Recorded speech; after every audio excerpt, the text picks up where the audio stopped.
میاں نواز شریف صاحب نے نا کل ایک تقریر کی، اب اس کے اوپر مبشر لقمان صاحب نے بھی رضا رومی صاحب سے گفتگو کر رہے تھے، انہوں نے بھی کہا جی کہ اس جگہ وہ بیٹھے ہوئے تھے جہاں پر یہ پیغام آیا. اب میں اس کے اندر کچھ چیزیں جو اور شامل ہیں میں ذرا وہ بھی بتا دیتا ہوں. ظہیر الاسلام صاحب نے جو اس وقت D G I S I تھے، انہوں نے باقاعدہ طور پر ملک ریاض صاحب کو خود نہیں یہ کہا تھا، انہوں نے بریگیڈیئر زاہد ایک ہوتے تھے اور وہ آئی ایس آئی کے سیکٹر کمانڈر تھے اس وقت اسلام آباد کے، ان کو کہا کہ ملک ریاض صاحب کو یہ پیغام دیا جائے کہ انہیں کہیں کہ جی جا کر میاں نواز شریف صاحب کو پیغام بھجوایا جائے کہ وہ معافی مانگے. اب جب ملک ریاض صاحب وہاں پر گئے، ملک ریاض صاحب ملنے گئے، بالکل ان کو پیغام ملا اور وہ چلے گئے اس وقت کے وزیر اعظم نواز شریف صاحب سے ملنے. تو جو وزیر اعظم ہاؤس کے اندر ہوا وہ آج تک کسی کو نہیں پتا، وہ ابھی تک کسی نے بتایا نہیں.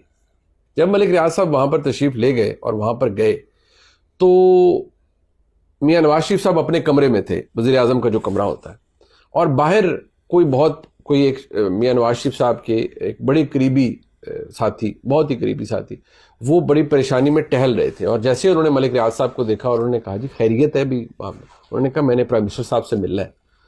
تو انہوں نے کہا کیا بات ہے؟ انہوں نے کہا جی پیغام ہے، میں نے ضروری نواز شریف صاحب کو، وزیر اعظم صاحب کو دینا ہے.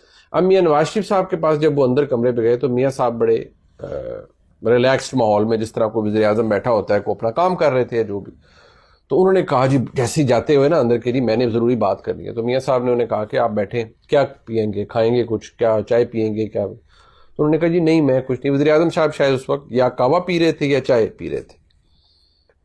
تو میاں نواز شریف صاحب کو انہوں نے پہلے تو کہا کہ بھئی میں ذرا تھوڑا سوچنے لگ پڑے ملک ریاض صاحب، یہ بالکل میں آپ کو بتا رہا ہوں جو حالات تھے اندر. تو انہوں نے کہا ذرا تھوڑا سوچنے لگ پڑے کہ یار یہ اتنے کام بیٹھے ہیں تو میں نے بتاؤں کیسے بتاؤں، بھئی تعلق بھی ان کا ہے، ایک وہ تھا وزیر اعظم تھے اس وقت میاں نواز شریف صاحب، تو بھئی یہ برا بھی نہ بنائیں. تو انہوں نے طریقے سے کہا انہیں کہ میاں صاحب کچھ دنوں کے لیے آپ لاہور چلے جائیں.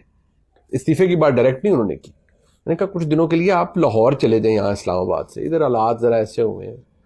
تو میاں نواز شریف صاحب بڑے جاندیدہ اور بڑے ایکسپیرینس سیاستدان تھے، تو انہوں نے وہ مسکرائے، انہوں نے کہا کیا بات ہے؟ تو انہوں نے کہا جی بس وہ مجھے یہ کہا گیا ہے کہ بھئی آپ کو کہوں کہ آپ استعفیٰ دے دیں، اسٹیپ ڈاؤن کر لیں.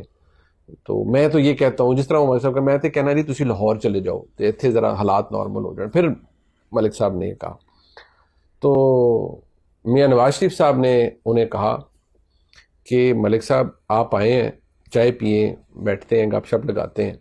اور بڑے ریلیکس ماحول میں بیٹھے ہوئے تھے میاں نواز شریف صاحب. کہتے ہیں اس وقت جو ملک ریاض صاحب نے بتایا کہ جی ان کے چہرے پر تو کوئی شکن بھی نہ تھے، بڑے ریلیکس. انہوں نے کہا جی میں یہیں بیٹھا ہوں، میں نے یہ حالات پہلے بھی دیکھے، اگر گن پوائنٹ پہ مجھ سے کوئی استعفیٰ نہیں لے سکا تو آپ کا خیال ہے کہ میں ایک پیغام میں کسی کو استعفیٰ دے دوں گا اپنا؟